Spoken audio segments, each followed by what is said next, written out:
ওং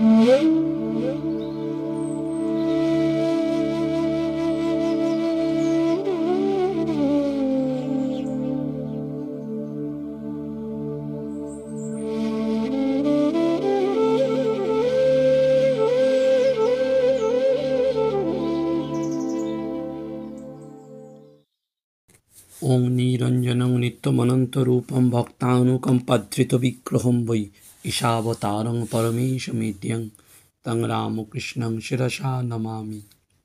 নমস্কার। শ্রী শ্রী ঠাকুর, শ্রী শ্রী মা এবং স্বামীজি মহারাজের রাতুল চরণে বলুণ্ঠিত প্রণাম জানাই।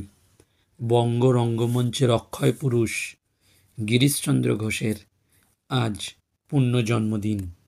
তাই আজকে ঠাকুরের 5 শিকে 5 আনা বিশ্বাসকারী সেই গিরিশচন্দ্র ঘোষকে মুহুর্মুহুর প্রণাম জানাই। আগামীকাল অবতার বরিষ্ঠ ভগবান শ্রীরামকৃষ্ণ পরমহংসদেবের শুভ আবির্ভাব তিথি উৎসব। সারা পৃথিবী জুড়ে ঠাকুরের নামে আকাশ বাতাস মুখরিত হয়ে থাকবে। আমরা সেই সৌরভে আঘ্রায়িত হব এবং ঠাকুরের জীবন এবং বাণীর লীলা অনুধ্যান করব। ভগবানের অসীম কৃপায় 1 মার্চ আগামীকাল সৌভাগ্য হবে হয়তো ঠাকুর চাইলে। এখনো পর্যন্ত তাঁর নির্দেশ এসেছে যে কাঁথি শ্রীরামকৃষ্ণ সেবাশ্রমে তাঁর জীবন এবং বাণীর কথা ধর্মসভায় বলতে হবে। আপনারা জানেন কাঁথি রামকৃষ্ণ মিশনে সেই বন বাবার কথা। আগামীকাল যারা দীঘা তমলুক কাঁথি অঞ্চলে আছেন তারা কাঁথি রামকৃষ্ণ সেবাশ্রমে এলে ঠাকুরের জীবন এবং বাণীর কথা সবাই মিলে আমরা আনন্দ করে শুনব। এবং এই প্রসঙ্গে জানিয়ে রাখা যে প্রাণারাম বাংলা ইউটিউব চ্যানেল দ্বারা আয়োজিত একটি ভক্ত সম্মেলন হবে 30শে March Abhedananda convention centre Belur মঠে। এই ভক্ত সম্মেলনের যিনি আয়োজক শ্রী পবিত্র কুমার সুর, তার সাথে আপনারা যোগাযোগ করে প্রবেশপত্র সংগ্রহ করতে পারেন। গিরিশচন্দ্র ঘোষ 1844 খ্রিস্টাব্দের 28শে ফেব্রুয়ারি উত্তর কলকাতার বাগবাজারে জন্মগ্রহণ করেন। গিরিশবাবুর জন্মের পরেই যেহেতু তিনি অষ্টম সন্তান, শুভ লক্ষণযুক্ত, তাই তার জ্যেষ্ঠ তাতো ভবিষ্যৎ করেছিলেন যে এই ছেলে নিশ্চয়ই আমাদের বংশ উজ্জ্বল করবে। পিতা নীলকমল ঘোষ ছিলেন প্রসিদ্ধ অ্যাকাউন্টেন্ট আর মাতা রাইমণি দেবী ছিলেন কোমল প্রাণা। শৈশব থেকেই দেব দ্বিজে ছিল তার অতিশয় ভক্তি। গিরিশবাবুর সারাটা জীবন এক উত্থান পতনের মধ্যে দিয়ে কেটেছে। তার পিতৃকুলের গৃহদেবতা শ্রীধর, তার নিত্য সেবার ভার গিরিশবাবুর মায়ের ওপর ছিল। তো একদিন শ্রীধরকে ভোগ দেবার জন্য তিনি একটি কাঁঠাল অনেক যত্ন করে রক্ষা করেছিলেন, কিন্তু পরের দিন নৈবেদ্য ওই কাঁঠালটি দেওয়ার সময় তিনি আবিষ্কার করলেন যে কয়েকটা কোয়া যেন নেই। মনে হয়েছিল গিরিশবাবুই খেয়েছিলেন। মা খুব ক্ষুণ্ণ হলেন এবং ভগবানকে আর উচ্ছিষ্ট অর্পণ করতে সাহসী হলেন না। ওই রাত্রেই স্বপ্ন দেখলেন এক মনোরম নীল শিশু এসে হেসে বলছেন, আমি কাঁঠাল ভালোবাসি, তুমি আমায় কাঁঠাল দাওনি কেন? হলোই বা উচ্ছিষ্ট, আমিও তো তোমার ছেলেপুলের মধ্যে, ওই কাঁঠাল কাল আমায় দিও। গিরিশবাবু তার পরবর্তী বিষাদ নাটকে এই ঘটনার কথা উল্লেখ করে লিখেছিলেন যে মায়ের কথা মিথ্যে নয়, মাকে দেখেছ তো, গোপালজি তাঁর কাছে কথা কয়ে লাড়ু চাইতেন। গিরিশবাবুর জন্মের পরেই তার মা গুরুতর অসুস্থ হন এবং তিনি নবজাত শিশুকে স্তন্যদান করতে অসমর্থ হন। সেই সময় উমা নামে এক দাসী, যার নিজের শিশু সন্তান ছিল, তিনি গিরিশচন্দ্রকে স্তন্যপান করিয়ে মানুষ করেন। সেই জন্য পরবর্তীকালে গিরিশবাবুর একঘেয়েমি এবং উগ্র মেজাজের কারণ বলতে গিয়ে হেসে তিনি মন্তব্য করতেন, ছেলেবেলায় বাগদিনীর মাই খেয়ে মানুষ হয়েছিলাম, তাই অমন স্বভাব হয়েছে। একদিন বিকালে গিরিশবাবু দেখলেন বাগানে একটা শশা হয়েছে। জেঠিমা বললেন, এই প্রথম শশাটি গৃহদেবতা শ্রীধরকে দেব, কেউ যেন এই শশায় হাত না দেয়। সেই নিষেধ বাক্য শুনে গিরিশবাবু শশাটি খাওয়ার জন্য ব্যস্ত হলেন। ভয় কিছু বলতে পারলেন না। তারপর কান্না। বললেন, আমার তেষ্টা পেয়েছে, অথচ জল খাচ্ছেন না। নীলকমলবাবু ফিরে এসে সব শুনলেন এবং জানলেন যে গিরিশবাবুর শশা খাওয়ার ইচ্ছে।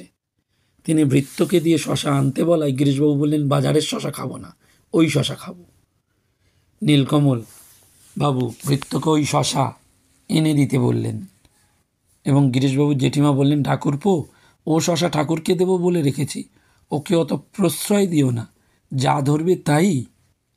নীলকমলবাবু তখন বলেছিলেন, বড় বউ, বালক যার জন্য এত করে কাঁদছে, ঠাকুর কি তা তৃপ্তি করে খাবেন? যাই হোক, শশাটি খেয়ে গিরিশবাবু নিশ্চিন্ত মনে ঘুমিয়ে পড়েছিলেন। প্রবল ইচ্ছাশক্তি গিরিশবাবুকে মহৎ মানুষে পরিণত করেছিল। তিনি বলতেন, আমি আজীবন এই প্রকৃতি চালিত হয়ে আসছি। অন্যায় এবং কঠিন বলে যে কাজে আমায় নিষিদ্ধ করেছে বা নিষেধ করেছে, তাই আমি সাধন করতে আগে ছুটে গেছি। পাইকপাড়া স্কুলে পড়তেন এবং তখনকার দিনের 8 বছরের একটা সাহেবের ছেলে শিয়ালকে মাঠে যখন তাড়া করছে, তখন ওই উচ্চই স্বরে ছেলেটিকে দাঁড় করিয়ে গিরিশবাবু বলেছিলেন, দাঁড়াও দাঁড়াও, কী করছো, এক্ষুনি যে শিয়ালকে কামড়ে দেবে।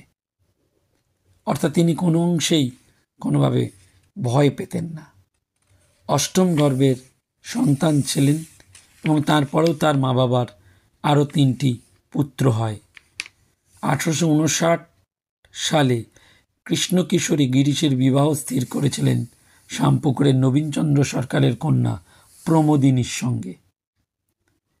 এবং বিয়ের পর গিরিশবাবু যে যৌতুক পেয়েছিলেন বিয়েতে, তা দিয়ে ক্লাসিক ইংরেজি সাহিত্য কিনেছিলেন এবং পরের বছর ঘরের দরজা বন্ধ করে দিন রাত ওই গ্রন্থ পড়তেন।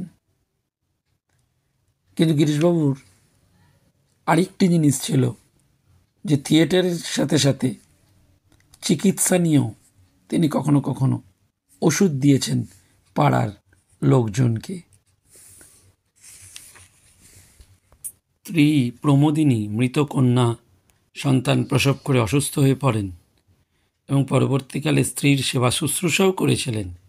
কিন্তু অবশেষে 1874 24শে ডিসেম্বর তার মৃত্যু হয়েছিল। তিনি এক পুত্র এবং এক কন্যা রেখে গিয়েছিলেন। তখন গিরিশবাবুর বয়স 30। প্রথম দিকে স্ত্রীর মৃত্যুতে অত বিচলিত হননি, কিন্তু পরে তিনি শোকে ব্যথিত হয়েছিলেন।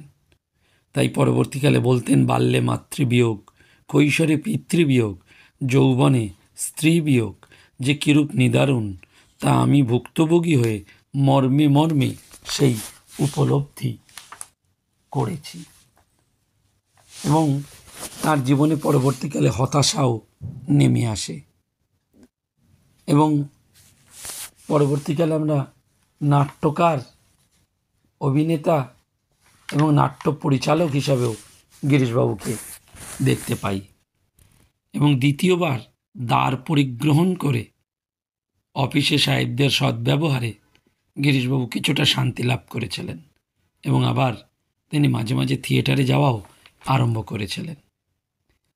21শে সেপ্টেম্বর 1884 ঠাকুর স্টার থিয়েটারে চৈতন্যলীলা দেখতে গিয়েছিলেন। বেলা 5টা। গাড়ির মধ্যে মহেন্দ্র মুখুজ্জে মাস্টার ও আরও 2-1 আছেন। একটু যেতে যেতে ঈশ্বর চিন্তা করতে করতেই ঠাকুর ভাব সমাধিতে মগ্ন হলেন এবং আপনারা প্রত্যেকেই সেটি জানেন যে ঠাকুর এই চৈতন্যলীলা দেখে খুবই আপ্লুত হয়েছিলেন।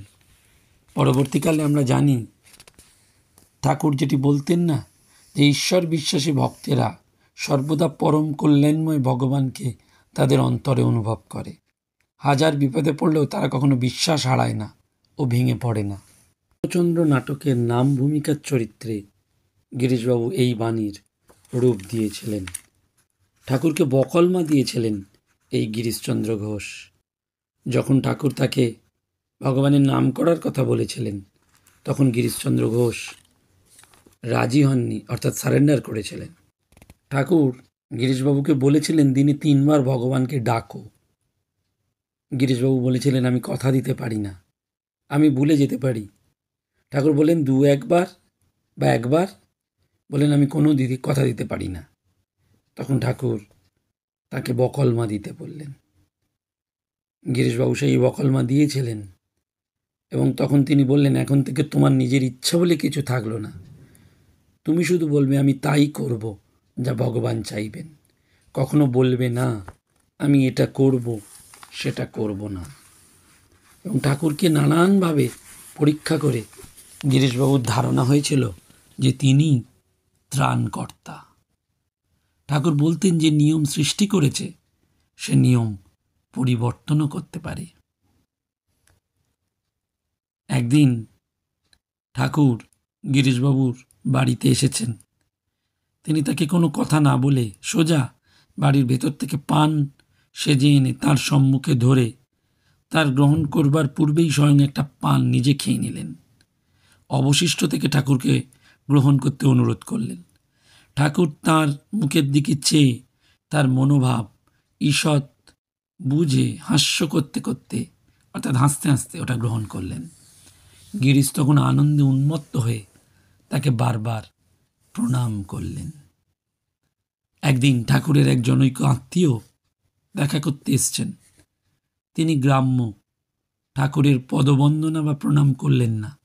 গিরিশবাবু তখন লোকটিকে বললেন, কি ঠাকুর দেখছো কি? যদি উদ্ধার হতে চাও তাহলে ওই ঠাকুরের দিকে আঙুল দেখিয়ে বললেন, ওর পায়ের ধুলো নাও, তবে উদ্ধার হবে। ভগবান শ্রীরামকৃষ্ণদেব সঙ্গে সঙ্গে অপ্রতিভ হয়ে বলেন, ওরে বলিস কি, ও যে আমার মামা শ্বশুর। গিরিশবাবু কিঞ্চিত অপ্রতিভ হলেন। নরেন্দ্রনাথ চট করে বলে উঠলেন, রেখে দিন মশাই আপনার মামা শ্বশুর, আপনার বাপ এলেও তার ঘাড় ধরে আপনাকে প্রণাম করাইয়া লইব। গিরিশবাবু বলছেন, তখন বাঁচলুম, নরেন আমার দিকে ওকালতি করল। যেখানেই ভালোবাসা সেখানেই বিশ্বাস। ঠাকুরের প্রতি গিরিশবাবুর এই প্রবল বিশ্বাস লক্ষ্য করে ঠাকুর বলেছিলেন, গিরিশের বিশ্বাস আঁকড়ে পাওয়া যায় না, 5 পাঁচানা বিশ্বাস। গিরিশ তার বন্ধুবান্ধবদের ঠাকুরের কথা বলতেন এবং তার আশীর্বাদ নেওয়ার জন্যও বলতেন। ঠাকুরকে মনে মনে তিনি চিন্তা করতেন এবং যেহেতু ঠাকুর দক্ষিণেশ্বরে গিরিশকে 1885 সালে দশহারার দিনে গঙ্গা স্নান করেছিলেন, তাই গিরিশবাবুর ইচ্ছা না থাকলেও তোমরা এসব না মানিলে অপর কে আর মানিবে বলিয়া অনুরোধ করিয়া ওই কার্য করিয়াছিলেন। সেজন্য ঠাকুরের কৃপায় তিনি এই গঙ্গা স্নান করতেন আর মনে মনে অবতরণ করে বলতেন, মা গঙ্গা, ঠাকুরের কৃপায় তোমাকে পবিত্র করবার জন্য তোমার জলে স্নান করিতেছি। এই বলে তিনি ডুব দিয়ে অপূর্ব আনন্দ অনুভব করতেন। শ্যামপুকুর বাটির কালী পুজো কিংবা কাশীপুর উদ্যান বাটিতেও ঠাকুরের সেই ঐশী শক্তির যে প্রকাশ, সেখানেরও সাক্ষী এই গিরিশবাবু। সেজন্য 1 জানুয়ারি 1886 ঠাকুর গিরিশবাবুকে জিজ্ঞেস করেছিলেন, গিরিশ, তুমি যে সকলকে এত কথা আমার অবতার সম্বন্ধে বলে বেড়াও, তুমি আমার সম্বন্ধে কি দেখেছ বুঝেছ? তখনই গিরিশবাবু ঠাকুরের পদপ্রান্তে হাঁটু গেড়ে বসে করজোরে গদগদ স্বরে বললেন, ব্যাস বাল্মীকি যার ইয়ত্তা করতে পারেনি, আমি তার সম্বন্ধে কি আর বলতে পারি। গিরিশবাবুর এই সরল বিশ্বাসের উক্তি শুনে ঠাকুর মুগ্ধ হয়ে বললেন, তোমাদের আর কি বলবো, আশীর্বাদ করি তোমাদের চৈতন্য হোক। শ্রী শ্রী মা পরে বলেছিলেন যে গিরিশবাবুর পাপ নিয়েই ঠাকুরের ক্যান্সার হয়। কাশীপুরে বুড়ো গোপাল দাদা অর্থাৎ স্বামী অদ্বৈতানন্দ গঙ্গাসাগর ফেরত সন্ন্যাসীদের জন্য 12খানা গেরুয়া বস্ত্র এবং 12টা রুদ্রাক্ষের মালা বিতরণ করার ইচ্ছা প্রকাশ করেছিলেন। ঠাকুর বলেছিলেন, তুমি যদি ওই কাপড় এবং জপমালা আমার এই ত্যাগী সন্তানদের দাও, তাহলে তুমি ওই জগন্নাথ ঘাটের সাধুদের দানের চেয়ে 1000 গুণ বেশি পুণ্য লাভ করবে। এদের মতন সর্বত্যাগী সাধু তুমি কোথায় পাবে? এদের এক একজন 1000 সাধুর সমান। বুড়ো গোপাল দাদা তখন ঠাকুরের হাতে ওগুলো তুলে দেন। ঠাকুর 11 জন তরুণ শিষ্যের জন্য সব নিজে হাতে দিয়েছিলেন, কিন্তু ভবিষ্যৎ শ্রীরামকৃষ্ণ সঙ্ঘের ভিত্তি স্থাপন করে কিন্তু একটি গেরুয়া কাপড় এবং মালা ঠাকুর গিরিশের জন্য রেখে দিয়েছিলেন। বলেছিলেন তার ত্যাগের ভাব কারোর চেয়ে কম ছিল না। 16ই এপ্রিল 1886 গিরিশবাবু ঠাকুরকে কাশীপুরে দেখতে যান। কথামৃতে সুন্দর করে রয়েছে যে আজ ঠাকুরের অসুখ কম, ভক্তরা ভূমিষ্ঠ হয়ে প্রণাম করছেন। ঠাকুর মেজের ওপর বসে আলোটা কাছে আনতে বললেন, গিরিশকে সস্নেহে সম্ভাষণ করলেন এবং কিছুক্ষণ পরেই লাটু মহারাজকে বললেন কিছু জল খাবার এনে দে। লাটু মহারাজ বললেন পান টান দিয়েছি, দোকান থেকে জল খাবার আনতে যাচ্ছে। গিরিশের জন্য জলখাবার যখন এলো, ফাগুর দোকানের গরম কচুরি লুচি, বরানগরের ফাগুর দোকান, ঠাকুর নিজে সেই সমস্ত খাবার সামনে রেখে প্রসাদ করে দিলেন। তারপর গিরিশবাবু সামনে বসে খাচ্ছেন, গিরিশকে খাবার জল দিতে হবে। ঠাকুর শয্যার দক্ষিণ পূর্ব কোণে কুঁজোয় জল আছে, গ্রীষ্মকাল, বৈশাখ মাস, বলেন এখানে বেশ জল আছে, দাঁড়াবার শক্তি নেই। কিন্তু ভক্তরা দেখছেন ঠাকুরের কোমরে কাপড় নেই, দিগম্বর, কিন্তু বালকের ন্যায় শয্যা থেকে এগিয়ে যাচ্ছেন, নিজে জল গড়িয়ে দেবেন এবং গেলাস থেকে জল নিয়ে হাতে করে দেখছেন ঠান্ডা কিনা। দেখছেন জল অত ঠান্ডা নয়। অবশেষে অন্য ভালো জল পাওয়া যাবে না বলে অনিচ্ছা সত্ত্বেও সেই জল দিলেন। ধন্য গিরিশবাবুর জীবন। সেই জন্য গিরিশবাবুকে দেখতে, এই ঠাকুরকে দেখতে গিরিশবাবু কাশীপুরে যেতেন না, কারণ ঠাকুরের রোগ যন্ত্রণা তিনি সহ্য করতে পারতেন না। একদিন গেছেন, তখন সবেমাত্র ঠাকুরের সুজির পায়েস খাওয়া শেষ হয়েছে। ভুক্তাবশিষ্ট অধৌত বাটি এবং তার গলা থেকে নিঃসৃত রক্তসহ পায়েস মেঝেতে রয়েছে। কয়েকটা ছোট ছোট লাল পিঁমড়ে খাচ্ছিল। সেটা দেখে ঠাকুর গিরিশকে বললেন, দেখো দেখো, তবুও লোকে আমায় অবতার বলে। সঙ্গে সঙ্গে গিরিশবাবু বললেন, মশাই, এখন এই পিঁপড়েগুলো পর্যন্ত মুক্ত হয়ে যাবে, তাছাড়া আর কোন কারণে আপনার এই রোগ হতে পারে? শ্রীরামকৃষ্ণের আধ্যাত্মিক স্পর্শে গিরিশের ভোগবাদী মন প্রশমিত হয়েছিল, তার জীবন পরিবর্তিত হয়েছিল এবং তার জীবনে দুর্ভাগ্য নেমে এসেছিল। তার 2 কন্যাও মারা গিয়েছিল ঠাকুরের মহাপ্রয়াণের পর। 1888 সালে তার দ্বিতীয় স্ত্রীও মারা গেছেন। কয়েক বছর বাদে গিরিশবাবুর কনিষ্ঠ পুত্রও মারা গেছেন। তখন তিনি নিজের মনোবেদনা প্রফুল্ল নাটকে যোগেশের চরিত্রে বর্ণনা করে বলেছিলেন, জীবন যন্ত্রণাপূর্ণ, জগৎ শূন্য, আহা আমার সাজানো বাগান শুকিয়ে গেল। 1912 সালের 8ই ফেব্রুয়ারি নাট্যাচার্য গিরিশচন্দ্রের অন্তিম শ্বাস শ্রীরামকৃষ্ণ চরণে বিলীন হয়েছিল। ঠাকুর গিরিশবাবু সম্পর্কে একটি ভবিষ্যৎবাণী করেছিলেন, তুমি দিন দিন শুদ্ধ হবে, তোমার দিন দিন খুব উন্নতি হবে, লোকে দেখে অবাক হবে, আমি বেশি আসতে পারবো না, তা হোক, তোমার এমনিই হবে। সেই জন্য যখন গিরিশবাবুর সেই হাঁপানি রোগ, মৃত্যু যন্ত্রণায় কষ্ট পাচ্ছেন, দেহরক্ষার কয়েক মাস আগে তার একবার মনে হয়েছিল মৃত্যুর পর কি হবে, কোথায় যাব, এখন উপায় কি। পরে মহেন্দ্রনাথ গুপ্ত তাকে দেখতে এলে ওই বিষয়ে উত্থাপন করে তিনি বলেছিলেন, ভাই, আমায় ঘা কতক জুতো মেরে যাও, সত্যি সত্যি ঘা কতক জুতো মেরে যাও। মহেন্দ্রনাথবাবু হেসেছিলেন। গিরিশবাবু বলেছিলেন, শ্রীরামকৃষ্ণ আমার রয়েছেন, তবু কিনা আমি ভাবি মৃত্যুর পর আমার কি হবে। নমস্কার, ধন্যবাদ। প্রাণারাম प्राणाराम प्राणाराम।